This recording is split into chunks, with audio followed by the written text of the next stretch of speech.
We're delighted to have you all here and commend you for your early participation. It's a very great personal pleasure for me to welcome to the center Senator Lamar Alexander. We think a lot in this institution about Woodrow Wilson, of course, and in many ways Lamar Alexander is the kind of public servant that follows in the footsteps of Woodrow Wilson. Lamar Alexander has excelled in public life, of course, but also in the academic world as president of a great university. He's been a member of the cabinet and, of course, a very distinguished United States senator. I want to thank Kent Hughes for putting all of this together. He's worked at it very hard and brought an extraordinary group of people, all of you, together. Today's conference on national strategies for competitiveness focuses on how the United States should respond to the opportunities and challenges posed by the drive for Europe and Asia to become more innovative international competitors. The National Strategies is the second in a series that started with a look at new thinking on comparative advantage. You're going to have a very productive morning with very able people as participants. And I understand you end this afternoon with a series of roundtable discussions focused on what policies the United States should take. We're delighted to start the morning with Senator Alexander and his thoughts on this subject. He and Senator Bingaman, I do not think that Senator Bingaman is here yet, but he'll be here shortly, have made really an enormous contribution to American policy thinking by asking the national academies to form a committee that would develop policies to respond to 21st century challenges. The academies, in turn, formed a blue ribbon committee chaired by Norman Augustine, and the result has had quite a profound impact, as all of you know, on our national thinking. The President, in his 2006 Union Address, State of the Union Address, drew on many of the ideas contained in Rising Above the Gathering Storm, also known as the Augustine Report. Senator Alexander, we're delighted to have you here this morning. He's right in the middle of enormous organizational challenges in the House and the Senate. Indeed, he has to go back there very shortly for that, so it's an extraordinarily generous gesture on his part to be with us this morning. Lamar, it's all yours. Thanks, Thank Lee. you. You bet. Thank you, Lee. Let me pay my respect to Lee Hamilton for his tremendous service to our country. I think Lee's work with the 9/11 Commission and Rising Above the Gathering Storm illustrate a favorite principle of mine, which is that most ideas fail in Washington, D.C. for lack of the idea. I'm quite serious about that. I think the most unique thing about the 9/11 Commission was that you could actually read it, the report, and it was very specific, and it was very cogent, and it commanded immediate respect as an agenda for how to deal with the attack on the United States. The most important thing about the Augustine report is it take an urgent national need, the importance of keeping our brain power advantage in the United States, and gathered together the people who ought to know the answer to how do we keep it, and presented in priority order, in very specific terms, an agenda for how we do that. And as a result of that, the 9/11 Commission's reports have received enormous attention and great support, and the Augustine report had in the United States Senate in the last 2 years 70 co-sponsors, 35 Democrats, 35 Republicans, and was introduced a competitiveness piece of legislation containing much of the Augustine report was introduced by Senator Frist and Senator Reid in the last week of September. It may have been the only piece of legislation introduced by both Senator Frist and Senator Reid in this session of Congress, and certainly the only one of that importance with that kind of co-sponsorship. So for those of you in policy work who wonder if policies can ever get adopted, if you take an urgent need and you make a specific set of suggestions, you might be surprised about what happens to your idea. It was mentioned that I'm involved in organizational things on the Capitol. I'm one of the senators involved with the orientation of new senators, and that's one thing we've been doing. The other thing we're doing is having leadership elections, in which I participated yesterday. I ran for the number 2 position in the Senate in the Republicans and lost to Trent Lott 25-24. And yesterday afternoon I wrote 26 thank you notes for my 24 votes. Have to think about that just a minute. That's how many I had going in. So Trent's a little bit better vote counter than I am. I think I see Senator Bingaman here. Is that right? Back to back. It's been a treat to work with Jeff, and I bet what I say and he says don't contradict each other too much, because we work together on this.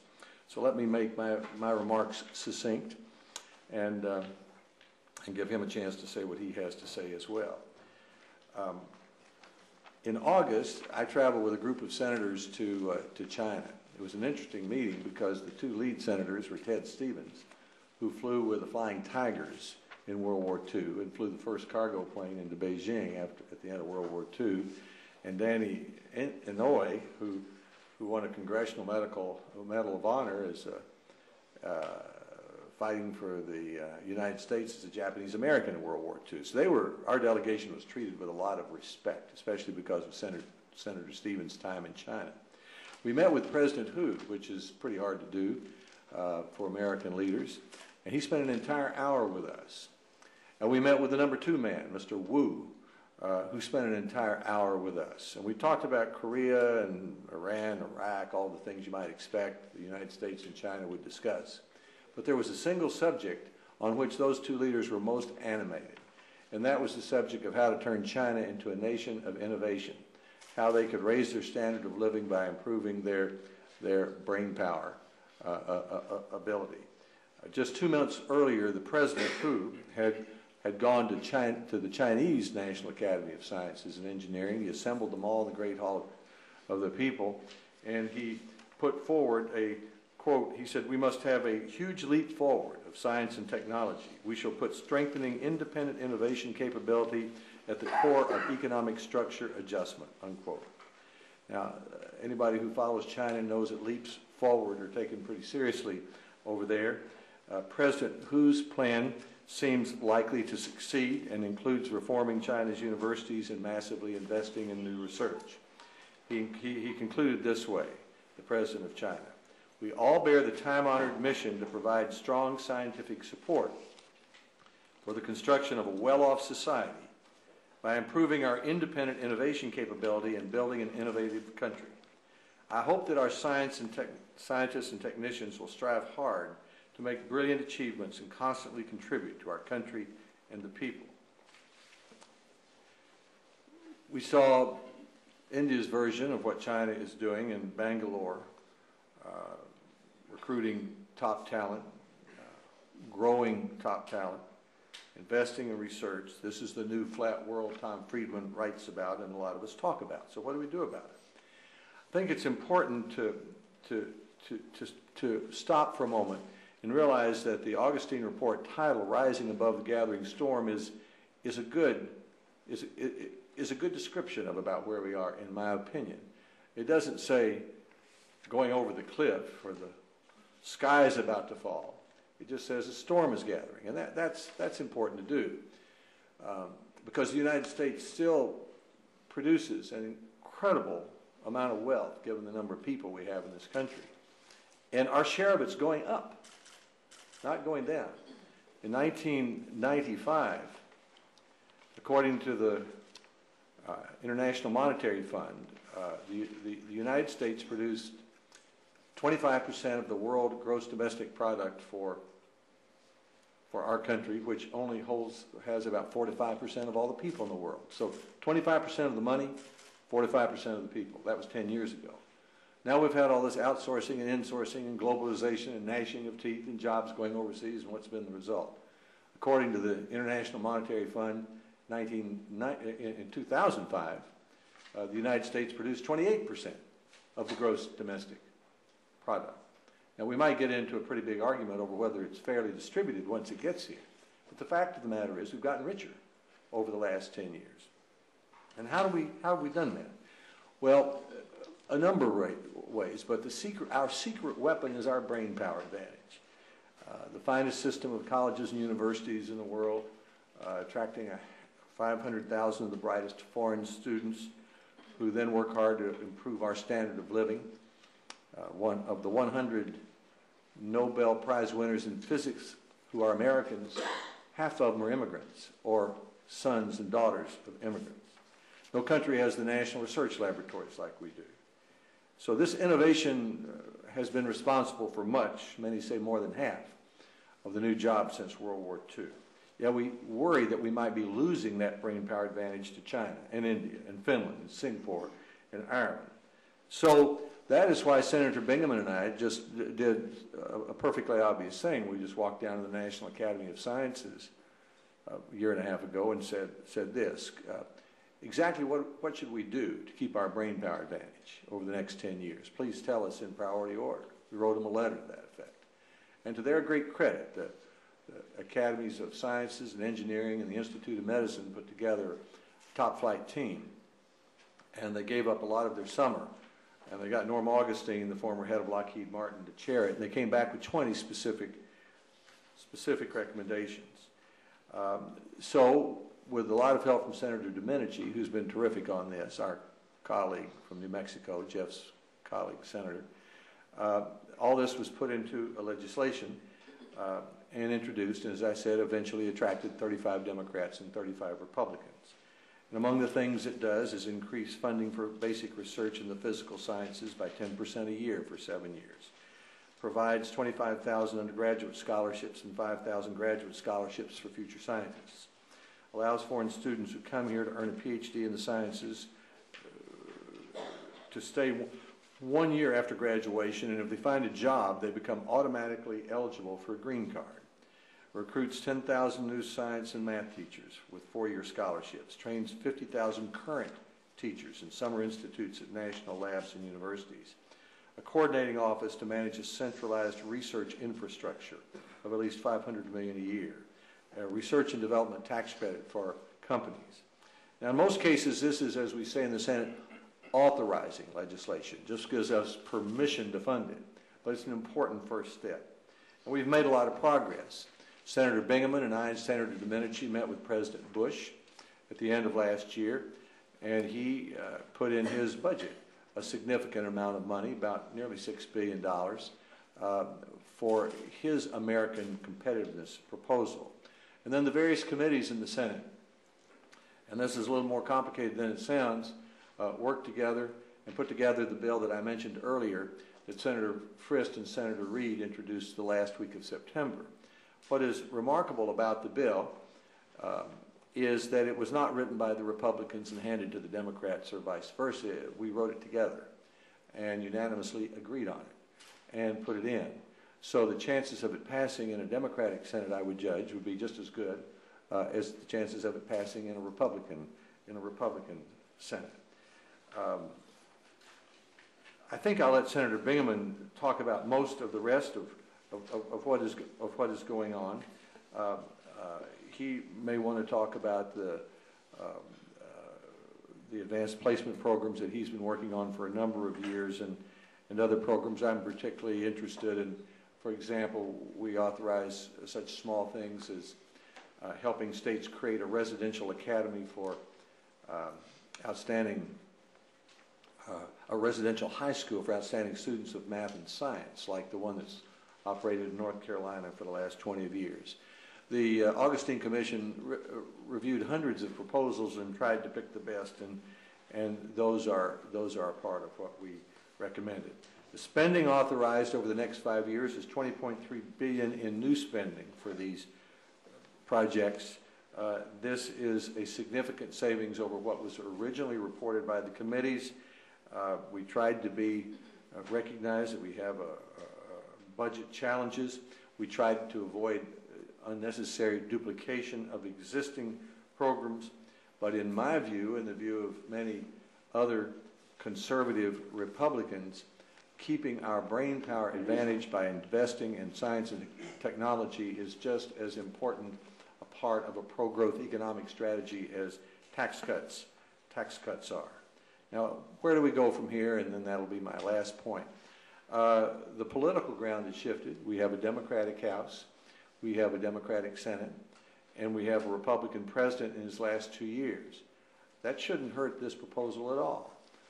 Here's what Bart Gordon, who is likely to be the new chairman of the Science Committee in the House, he's a Tennessean, introduced most of the Augustine Commission in the House at about the same time Jeff and I and others did in the Senate.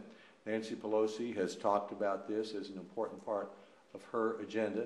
And as I mentioned earlier, Harry Reid joined with Senator Frist in introducing the Senate bill. There have been as many Democrats as Republicans in the Senate eager to get this done, and the President has made this an important part of his agenda.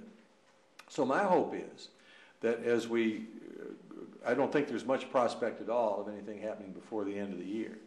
Not enough time for such a big bill.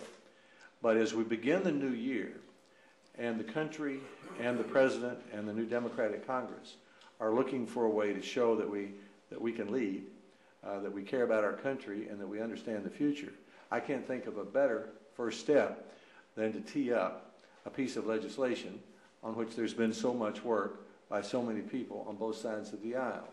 The President can talk about it in his State of the Union address. He can put it in his budget.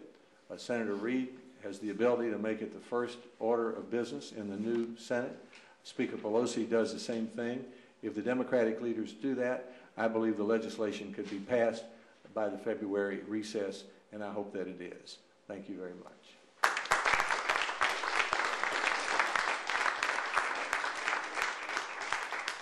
Senator has graciously agreed to take a few questions before he returns to orient the new set of senators. Do we have a question?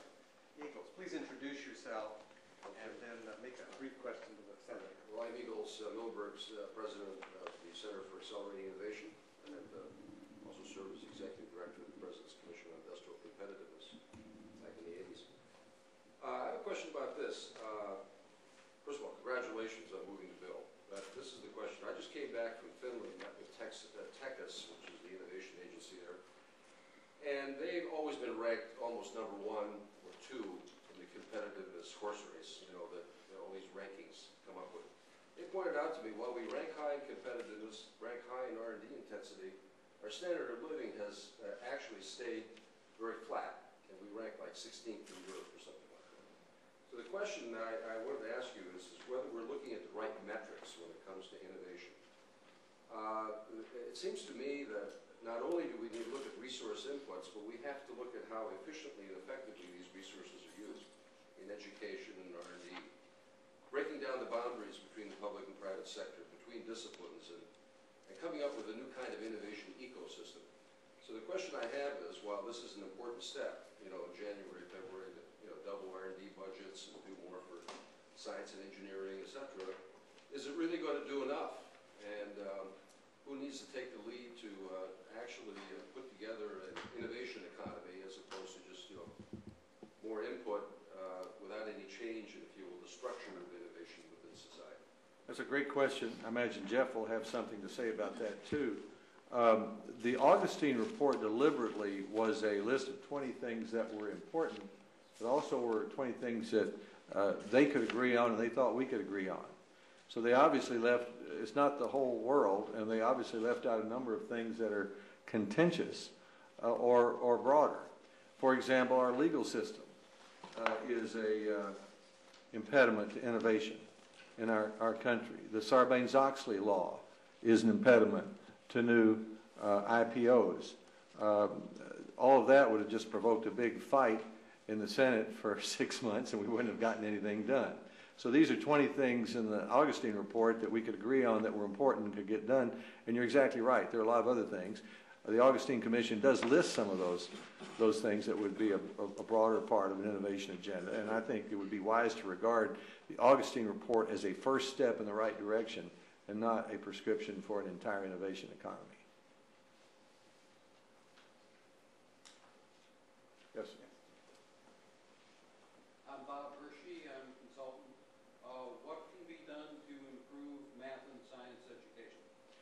Well, the recommendations by the Augustine Commission looked at specific.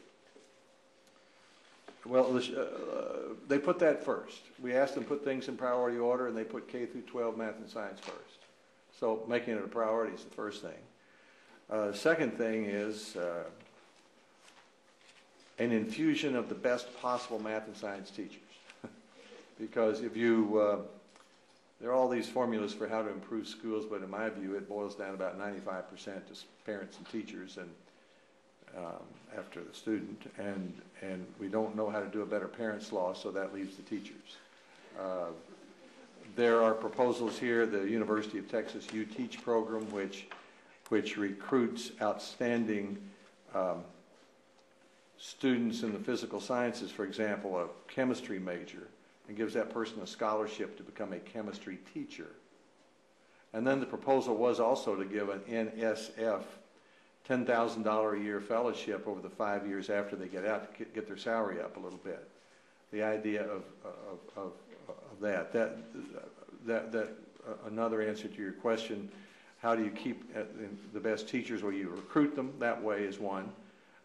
New teachers. You train existing teachers. There's a proposal in here borrowing on University of Pennsylvania proposal that would put teachers in like the Oak Ridge National Laboratory, Los Alamos, and institutes for the summer to infuse them with more excitement and training for teaching. And then I think finally we're going to have to come to grips with the idea of paying more for teaching well. I had fights with that when I was governor with the National Education Association. We've got to pay good teachers more for teaching well. Albert Shanker, the head of the American Federation of Teachers, used to say, if we have master plumbers, we can have master teachers. And if we don't have master teachers who are paid more for being good, they won't stay in the classroom, they'll go somewhere else. So a lot of this focus is on teachers.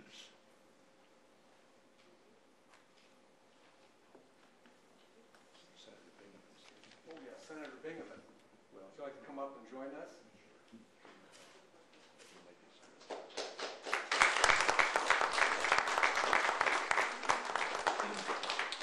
Senator Alexander, let me thank you very much for not only waking us up in the morning, nobody needed a cup of coffee after that call to action, but also for taking the step with Senator Bingaman and rising above the gathering storm. As I told the senator just before he took the podium that you can't go to an innovation meeting in Washington without that report being mentioned. And we had not long ago Mr. Negroponte, National Intelligence Director, speaking here, and he said, I'm going to surprise you.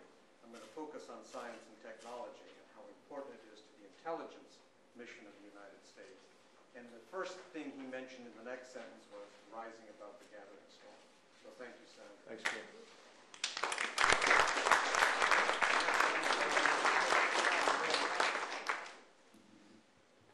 Senator, why don't you join us up here and do a brief introduction. I actually neglected to introduce myself. I'm Kent Hughes. I run a program here at the Wilson Center on Science, Technology, America, and the Global Economy. I think you're all familiar with the Wilson Center, or most of you are, that we were set up as a living memorial to Woodrow Wilson with a mission to capture both sides of his life. He was the only president to have earned a PhD, and often commented as he entered public life that he was a better politician because of that academic background. And he went on to say he thought he would have been an even better academic had he actually been exposed to the political world and attempted to wrestle with the questions that they were facing.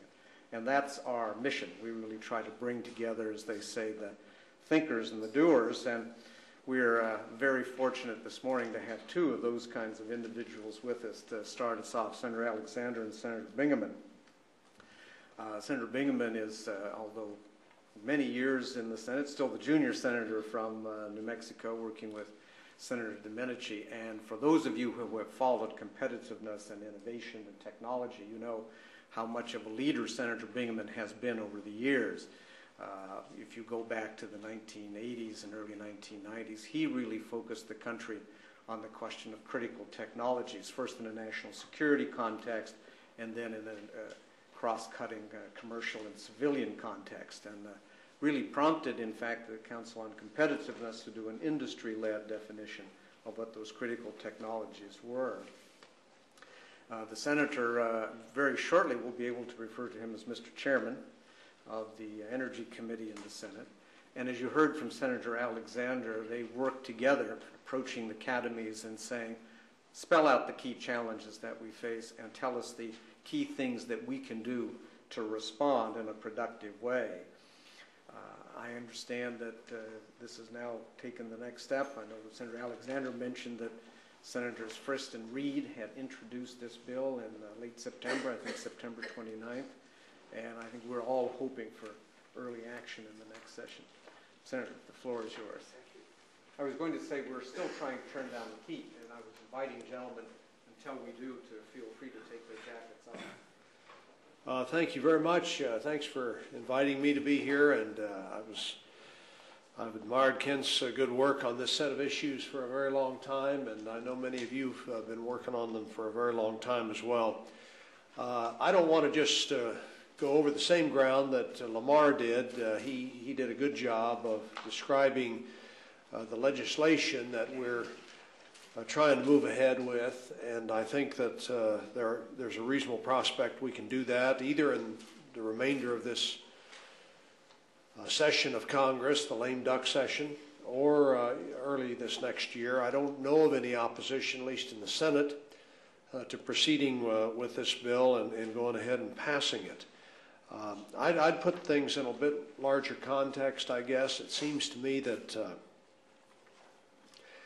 one of our big challenges is, of course, to relate what we are doing in this competitiveness area, or what we're trying to do, to the issue that was raised in the question here, and that is, how do you maintain and improve the standard of living of people in this country? I mean, that's something which I don't think a lot of us understand very well, as to what is the direct connection between these efforts to make the country more competitive, to keep the country competitive, and the well-being of the average citizen. So I would say that there's sort of three big challenges that we need to focus on, and this is probably true anytime you have a long-term issue like competitiveness, and really a permanent issue. It's not a long-term issue, it's a permanent issue. We are going to permanently be focused on trying to keep our country competitive and keep our standard of living as high as possible. As I would see approaching that kind of a challenge, you first have to try to have a consensus on what the problem is, and maintain a consensus or on a vision for what you're trying to achieve. I think we've made some progress in that regard. There's much more that can be done. There's much more that can be done in educating the public and bringing the public along to understand the nature of this problem, and bring the Congress along and other elected officials as well. A second obvious chore is to identify those specific steps that need to be taken, the specific actions that need to be taken to come to grips with the issue or to achieve the vision. The Augustine report has done a lot in that regard. They did come up with very specific recommendations. Those specific recommendations are now on their way to being acted upon, and I hope acted upon in a constructive way. And the third point I would make is that we need to have the political will and the persistence to stick at it long enough to actually make a difference. I think we have such changing agendas in Washington that every time there's an election, there's a new agenda, and sometimes that's very good, and obviously I think that this latest change was fairly positive. But we also need to recognize that there are some issues and some priorities that need to carry through and carry over from political change to political change, and from administration to administration. And I hope we can do that with this set of issues.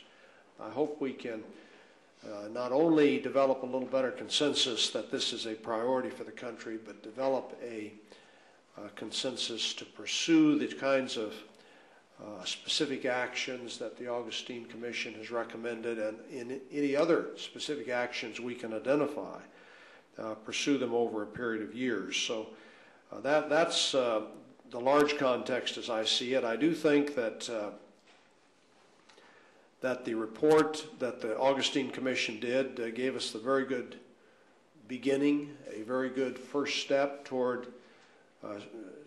focusing attention on these issues, toward identifying the specific actions that need to be taken. We are in the process of getting the authorizing legislation enacted through the Congress, and I agree with Senator Alexander that that is likely to happen in the fairly near future. I think that the real questions, the specific questions then will be, to what extent do we actually follow through with funding? To what extent will the administration's budget that we receive at the end of January or the 1st of February actually reflect the levels of funding that we are talking about in this authorizing legislation? I hope very much that that is the case. And then to what extent can we identify other actions that also play a significant role in maintaining the competitive posture of the country? In the energy area, which Kent mentioned that I'm particularly focused on now, there are a whole range of issues, specific actions that we need to be pursuing as well to maintain the standard of living, to maintain the competitive posture of the country. It is an area that I think is ripe for innovation. It's an area where there's a lot of interest in new science and new technology and the application of that science and technology to meet our national needs. But again, the question as to whether we can maintain the focus and continue to pursue those initiatives. We passed a major energy bill in 2005. Many of you may have followed that. It authorized a great deal of activity which unfortunately was not then proposed for funding by the administration in the budget we received in 2006. And so that's a frustration that many of us had last year. I don't know if we'll have that again in January or February with regard to the energy research and development initiatives that we authorized in the 2005 energy bill. But that again is an example of where we need to maintain the consensus to move ahead and to keep this a priority. So that's the big challenge. I think any suggestions that you folks can come up with about how we do that, I'd be anxious to hear. Any suggestions you folks can come up with about other specific areas of action that are required in addition to the funding of science and math education, and in addition to the funding of research and development at our universities and our national laboratories. That is the focus. Those are the areas of focus of the Augustine Commission, and I certainly don't dispute their judgment that those are the top priority issues. But there are many others and that fit into this so-called competitiveness agenda, and we need to better define those and develop more of a consensus on how to approach those. One final issue I'll just mention to you, and then see if anyone has a question of me, is we have a lot of very capable talent in this country in science and engineering in particular that is on the verge of retirement. We see that at least in my state. And I think we see it all around the country. And we need to find ways to keep the talent and the capability and the expertise that we have productively engaged in helping the country for a longer period of time than we've been able to keep them. And that one of the great opportunities there is to get more and more of those people to get into the teaching area. I think that we need some creative thinking about how we can do that. But if we are going to have, we talk about a nuclear renaissance up around the Capitol these days because of the interest that companies are now showing in developing and constructing new nuclear power plants. We need to have a math and science renaissance in this country and once again get that into an area of priority national concern. This Augustine Commission report starts us in that direction. I think there are a lot of people currently in the workforce who have a great deal more that they can contribute to that kind of an effort, and we need to find useful ways to keep them involved. So let me stop with that and just ask if anyone has any questions. Is that, or Kent, you want to? That's terrific.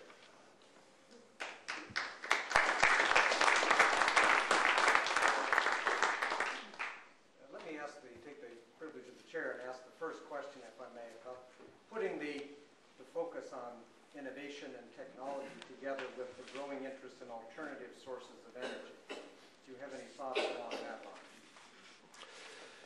Well, as I say, I think that in the area, in trying to deal with our energy problems through increased attention to science and technology, we face the same challenges there that we face in the larger area, just trying to solve national problems with the use of additional focus on science and technology. In the energy area, the danger, frankly, is that the price of gas goes back down to $1.50 a gallon or $1.40 a gallon, and we once again lose a focus on dealing with energy problems. I mean, that's been somewhat the history of our national discussion about energy over the last several decades. The price of gas goes up, everyone gets up in arms. We have a lot of press conferences around Capitol Hill, and perhaps we rush off and actually enact a few things. But if the price drops again, the interest in developing new technologies and alternative forms of energy and increased attention to efficiency in energy, all of that sort of goes away and people lose the focus and move on to something else. So that's the danger that I see. I hope we can avoid that this time. I hope that we can find some sustaining ways to continue to move in this area. There's a lot of private capital going into development of new technologies in alternative energy. I think everyone's aware of that, but I think all of that could dry up very quickly if the economics change, the economics situation changes by virtue of a change in the price of oil or natural gas.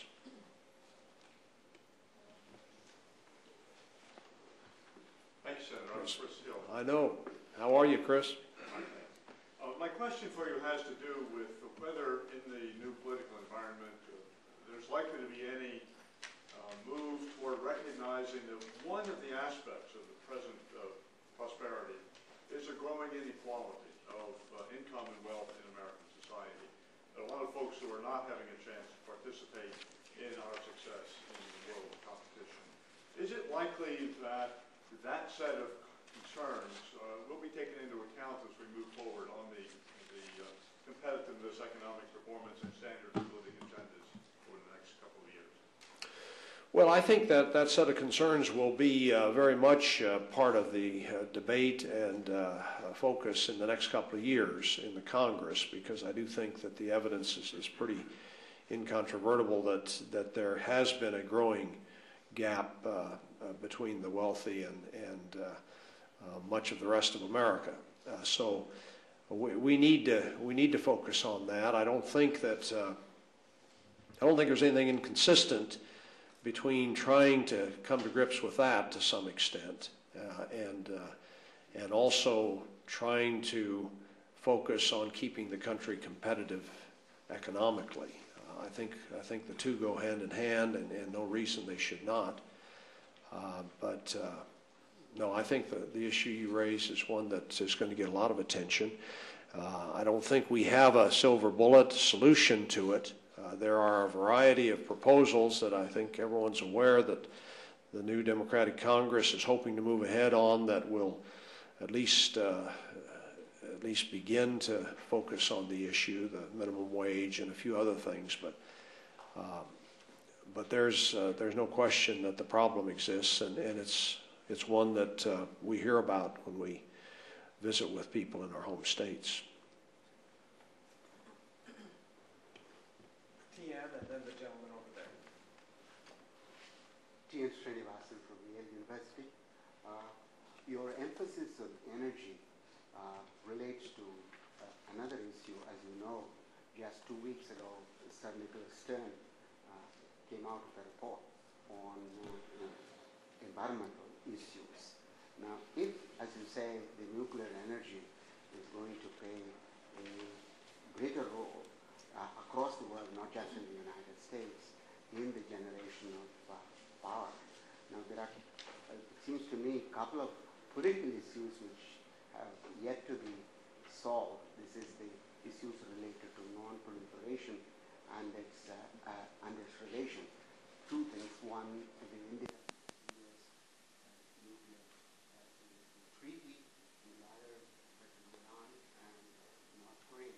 Now, how do you see political issues and undoubtedly important issues of the rising importance of nuclear energy, both from an environmental perspective and other perspectives? Well, that was an all-encompassing question. I wish I could give you a succinct answer.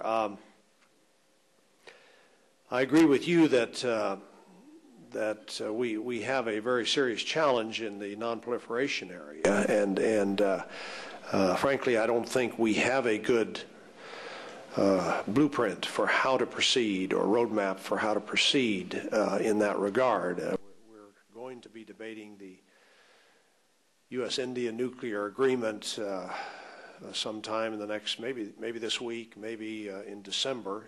It's unclear, but I've had real concerns about the proliferation implications of that agreement, and we'll have a chance to offer amendments and try to focus people's attention on that. But that is a very real issue. At the same time, there is a substantial interest, I at least have a substantial interest in seeing nuclear power once again pursued in a serious way in this country, because not just in this country but worldwide, because I do think it is when you look at baseload energy, nuclear power is the one type of baseload energy that we've identified that does not create greenhouse gas emissions. And obviously the problem of global warming is a real one, and one that we need to be dealing with. Again, I hope very much we can get a consensus in these last 2 years of the Bush administration to change course on and begin to do something responsible on greenhouse gas emissions. I think there's a crying need to begin working toward a cap and trade system that would apply in this country, similar to what Europe has tried to develop in their cap and trade system. So there are a lot of big challenges in each of the different areas you touched on. Gentleman over there. Jim Newman with the House Small Business Committee. Mm-hmm. Thank you for coming today. Sure. First, I want to congratulate you that your initiative on science technology and that is right on the money. And one group that's occurred to you very clearly is the European Union, because they incorporated that in a new space strategy as a way to protect their own manufacturing growth and technology. The question being, on our own U.S. initiatives that are non-budgetary impact, we have attracted over the years many good foreign students to our universities and what have you, and it's become a lifeline for our own technology development.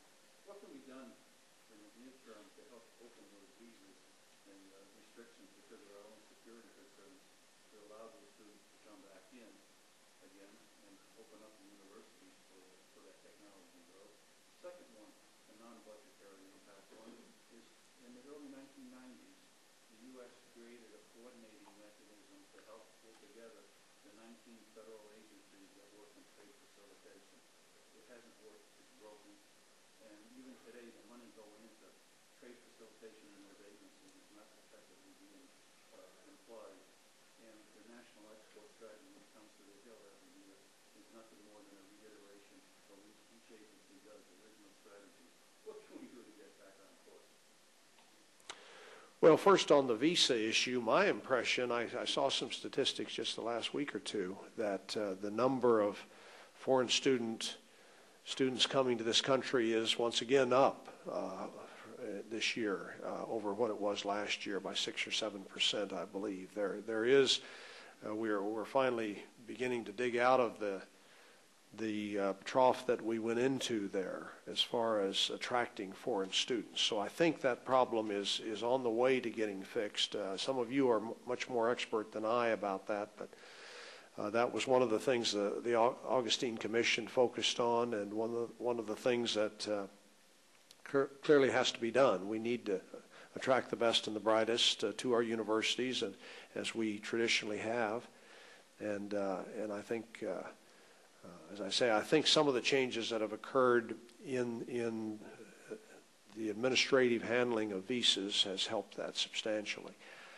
On the trade coordination within the executive branch, I agree with you. We don't have any serious effort at a export promotion through our various executive branches. I mean, we have some focus on that in the Department of Agriculture, of course, but when you look at across the agencies, we have not made export promotion near the priority we need to if we're going to begin to get the trade imbalance dealt with. And I think that the more we can do on the export promotion side, the less pressure there will be to become protectionist. And so I think it's very much in the country's interest to make that a priority. There's one over here. Yeah, there and then back over there. Thank you, Senator Maria Benedict regarding trade solutions. I am delighted to hear you say that there is an idea about incorporating those of us who are retiring into teaching, into contributing to our country in that area. My question is any thought being given to the fact that some of the teacher certification exams are inane, irrelevant, and really not set up for people like us who have spent a professional lifetime building companies, thinking entrepreneurially, creating innovations, putting them into the marketplace.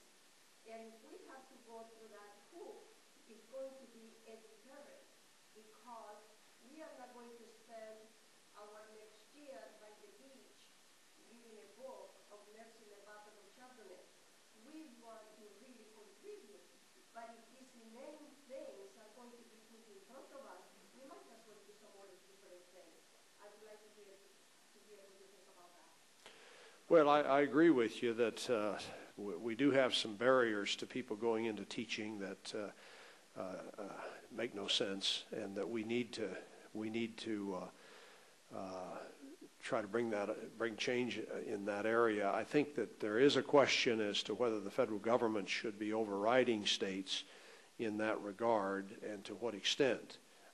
And that's always sort of held us back in that area. But some states, I think, have come up with ways to get people certified to teach which do not involve a lot of the inane requirements that you've referred to.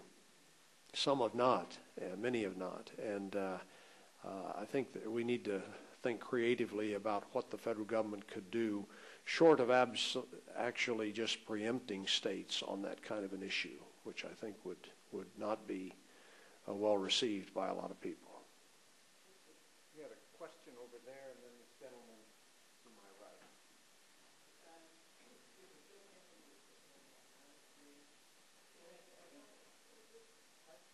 Well, thank you. I think we all agree on the need for more technology innovation, but that's usually not very much use unless you also have the structure of businesses and industries to take advantage and incorporate that technology.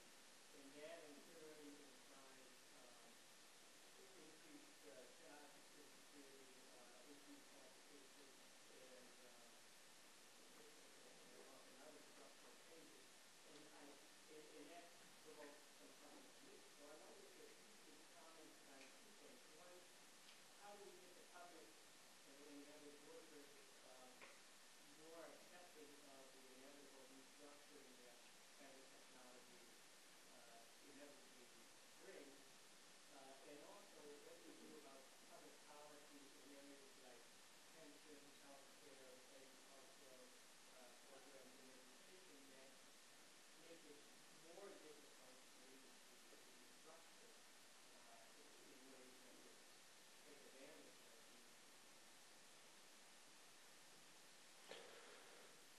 Well, I guess I think there's a general consensus that there's going to be a lot of turmoil in our economy. I mean, that's the way that our economy is structured. There's going to be a lot of change. There's going to be a lot of job creation.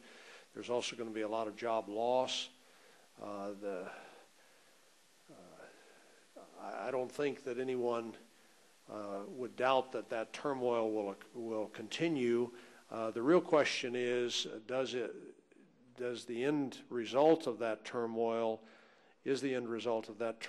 improve circumstances for most, or deteriorating circumstances for most? And those are the larger trends that I think we need to persuade people that we are able to control. I think as long as people feel that their opportunities for employment are not going to just be constantly less attractive than what they've had in the past, I think people are accepting of that kind of change. Now, as far as the pension requirements and health care, I forget all the other factors you mentioned that are impediments to companies pursuing innovation. I think we have less of that than virtually any developed country in the world. We have less impediments on companies, less requirements on them with regard to maintaining employees, with regard to providing pensions, with regard to providing health care. I think that if anything, we need to be finding ways to strengthen the safety net for folks that do fall out of the system. And I would, my own cut on it would be that there are not a lot of companies that are dissuaded from doing innovative things because of the extra burden that government's putting on them with regard to how they treat their workers, not in this country.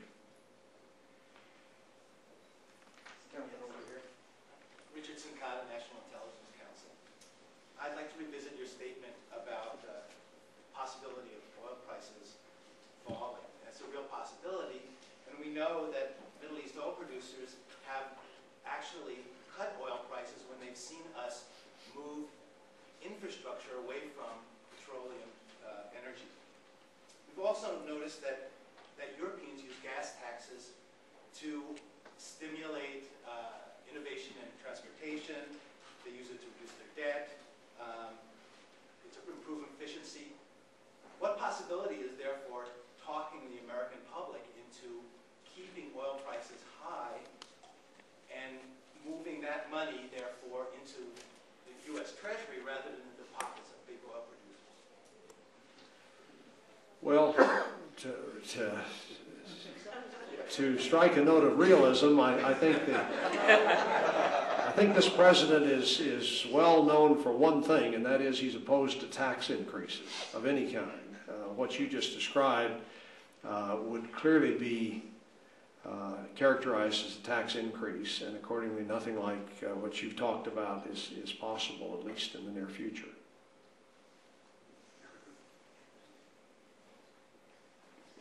Mark Laird, Suffolk University. Senator, I'm a little concerned about the rising cost of tuition, a lot of us are, and I'm also concerned about the lower proportion of Americans obtaining a degree. Is there any thought in Congress about attacking that problem? Yeah, I think there's certainly an interest in trying to once again begin to move up the amount of Pell Grants and student assistance in universities. I think that's an issue. The cost of a higher education, the annual cost of a higher education has gone up something like 40% in the last 5 years. We have not increased the amount available in Pell Grants at all in that period. So that's another area that I think you'll see the Congress trying to take action, and I hope we can get agreement by the administration to do that.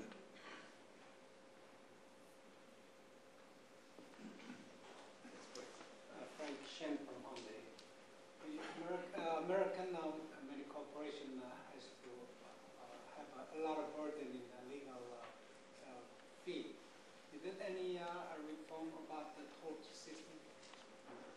Is there reform of the tort system? I think there are various proposals to reform different parts of the tort system. I mean, you know, malpractice,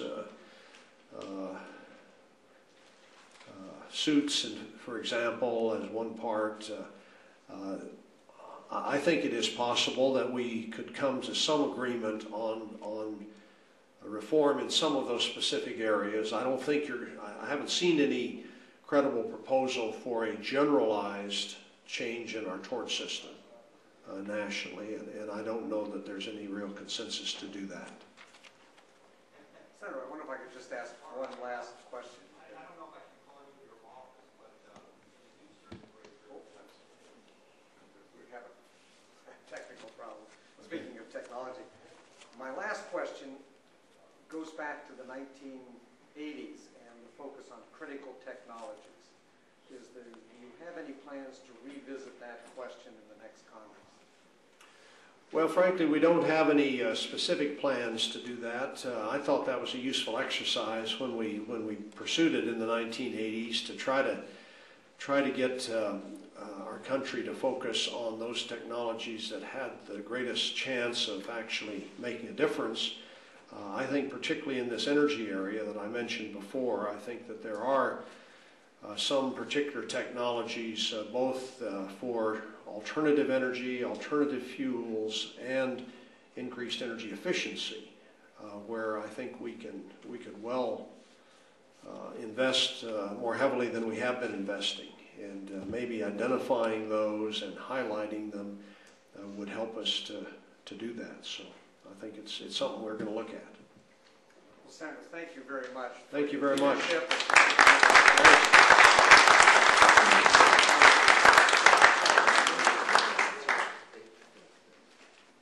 May I invite the first panel up, and while we do that, let me just make a few housekeeping announcements. In part, I first wanted to mention that our President and Director, Lee Hamilton, had really hoped to be with us for the entire session today. But as you know, he and former Secretary Jim Baker co-chair the Iraq Study Group, and that's what he's doing right at the minute, and will be for most of the day.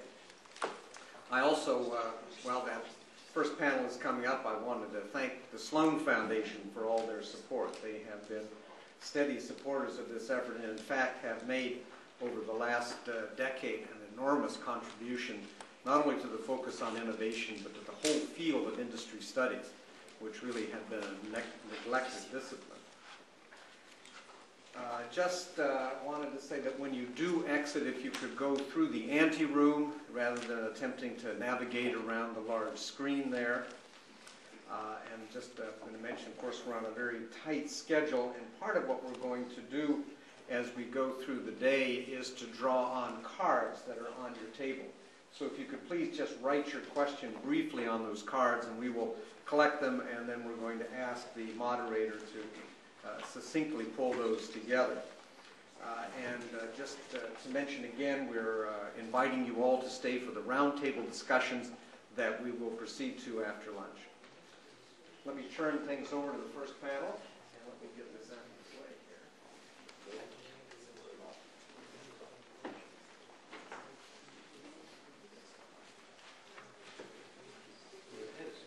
Yes, we are. Sure, I think we can go ahead.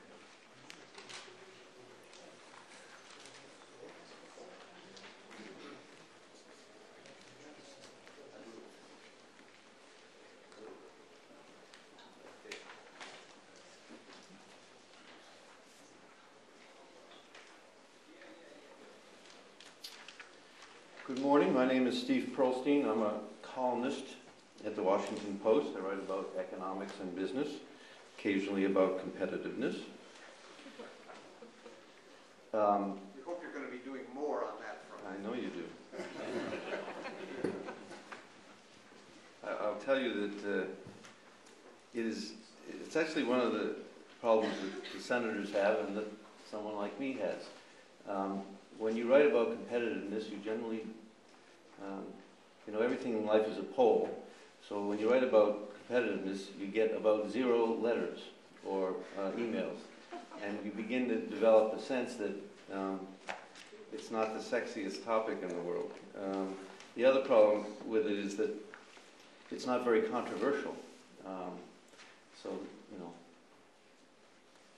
you can lecture people about what they ought to care about, but they generally don't read those lectures. So, I think Steve was inviting all of us to email him. No. Well, we've had a lot of the topic before us is new thinking in international trade, and I'd just like to start by reminding folks of some things with a short history of the recent old thinking in international trade.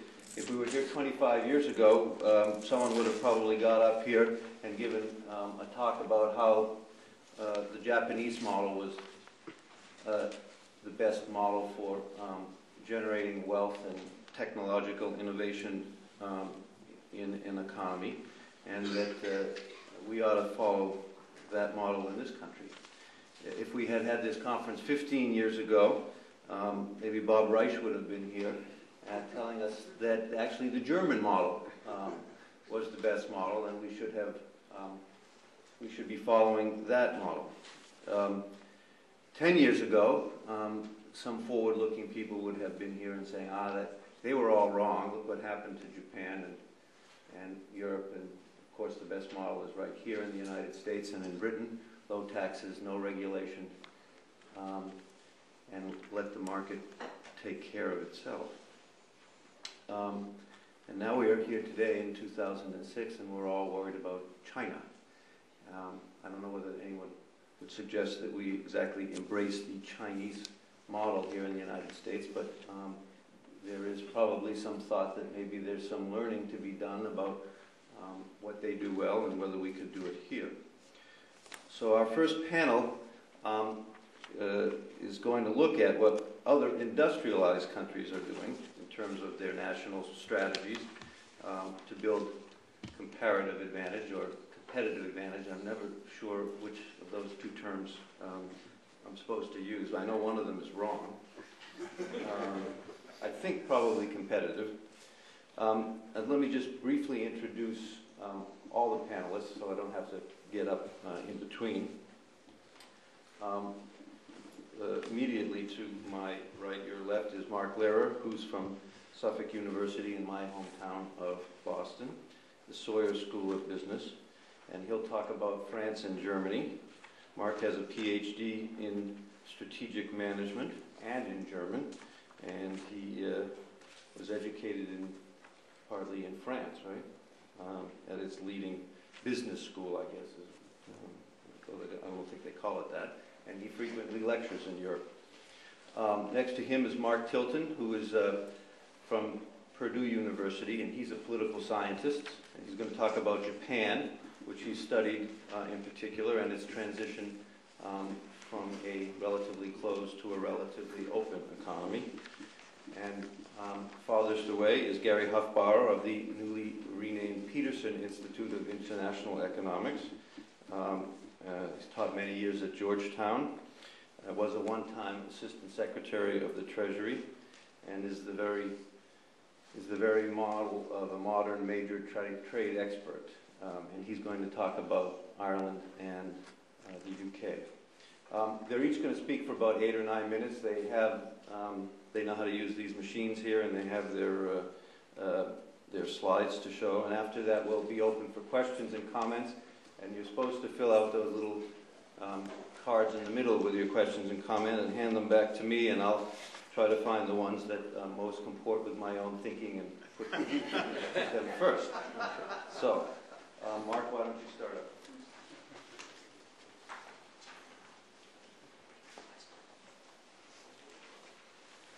So thank you very much, Steve. I teach at a business school, and I teach competitive advantage all the time.